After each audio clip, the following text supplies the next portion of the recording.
Ngayon naman ay naisipan kong magkayod ng niyog manually. So, nasubukan niyo na ba ito? Kung gaano kahirap gawin ito. Pero ngayon nga ay naisipan kong gawin ito at ipakita sa inyo. So, ang una kong ginagawa ay tinatanggalan ko muna ang mga dumi ng niyog para kung sakali man ay malinis mo na siyang gagadgarin.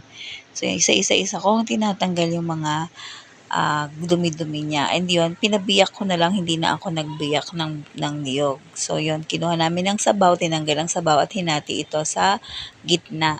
Tapos, ang niyog na nakuha namin ay, ayan, may buwa pa nga may buwa yon. Pero dalawang niyog ang gagadgarin ko. So, panoorin nyo kung paano ako maggadgad ng manual lang. So, ayan, habang meron isang maliit na upuan, parang upuan lang siya, tapos merong bakal sa unahan na may parang pangipin-ngipin siya, tapos doon mo igagadgad yung pinaka niyog niya. So, yan. Hindi ito madali, sa totoo lang. Mahirap tong gawin. Pero nakaka-enjoy pagka naman gusto mo yung ginagawa mo. So, tingnan nyo, kaya ko tong gawin. Pero kung tutuusin, mahirap, pero kaya kong gawin, di ba? So, paano ko ba nalaman ng mga ganitong bagay? Kasi nung kabataan ko, o nung bata pa lang kami, yung lola ko, maikwento ko lang. Yung lola ko, nagluluto siya, gumagawa siya ng suman na kamoting kahoy. So, yan, habang gumagawa siya nun, nangingialam din ako. So, ako na lang yung nagkakadkad ng niyog pag wala siyang taga-kadkad. So, yan, nasubukan kong magkadkad. Nung una, syempre, mahirap.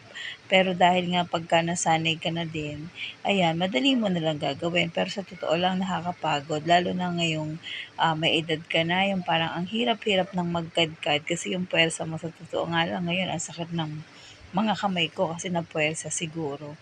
Pero yan, tingnan nyo naman, no, ang sarap-sarap namang magkadkad ng ganyan na nakikita mo na nag-e-effort ka, tapos nakikita mo na may natatapos talaga, nauubos talaga yung kinakadkad mo. Ayan, lumalabas siya dyan, no?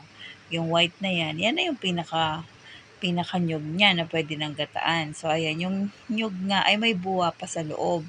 So, yung buwa na yung kinakain din namin yun eh. Tapos yan, agad na naman, pangatlong bao ko na yata yan.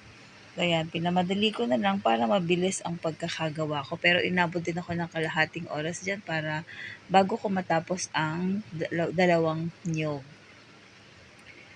So, tingnan nyo yun, di ba? Napakahirap gawin yan. Kung tutuusin sa lalaking trabaho yan, pero kaya kong gawin. Ang mga bagay naman talaga, pagka ginusto mo, makakaya mo naman eh. Hindi ka mahihirapan kung talagang gusto mo ang gawin ng isang bagay.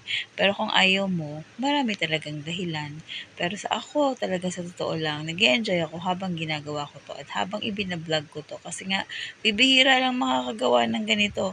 Sana magkaroon to ng maraming views para mag-enjoy din kayo sa pinapanood nyo habang ako'y nagkakadkad ng niyog. O, di ba? Kaya nyo ba yan? Sa totoo lang, ang hirap-hirap ng umupo dyan dahil mababa lang yung upuan na yan eh. Kaya, pag tayo ko dyan, masakit na rin ang aking balakang. O, di ba? Ang sarap niyang gawin. Nakaka-enjoy. O, nakikita mo talaga yung effort mo habang ginagawa mo ito dahil nakikita mo, nagiging baon na lang talaga yung ginagadgad mo. Ayan, patapos na. O, ayan na. Pwede na siyang pigain.